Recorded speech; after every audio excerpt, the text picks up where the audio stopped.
for the forthcoming 2023 general elections, we are all aware that the enemies of Nigeria, within and without, are beating drums of war in anticipation that the polls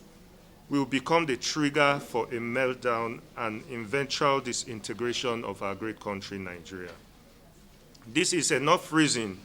to approach God in prayers to turn the tides in favor of Nigeria.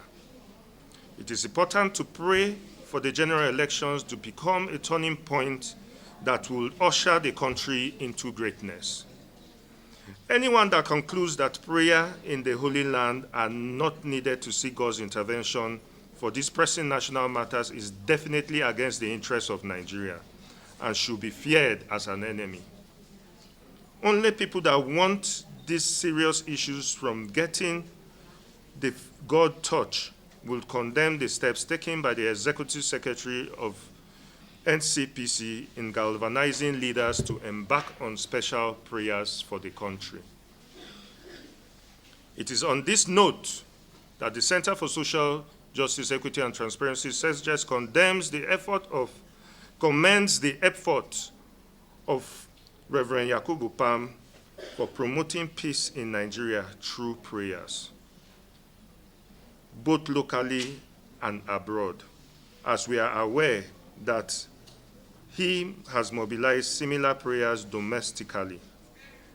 We see the spiritual voyage by the Secretary to the Government of the Federation, some state governors, and other leaders to Rome as further underscoring the NCPC's commitment to the sustenance of peace and unity that can only be achieved through prayers. While we may not be clairvoyant, we have a strong sense that these efforts on the part of NCPC have helped the country to overcome bloodshed by evil men, external conspiracy targeted at destabilizing the country, and other vices.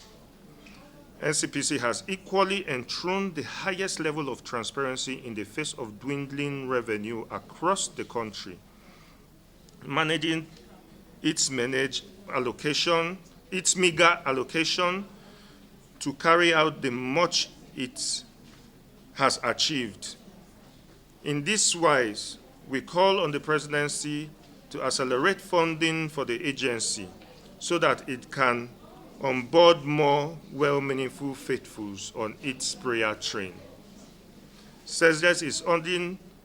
Reverend Yakubu Pam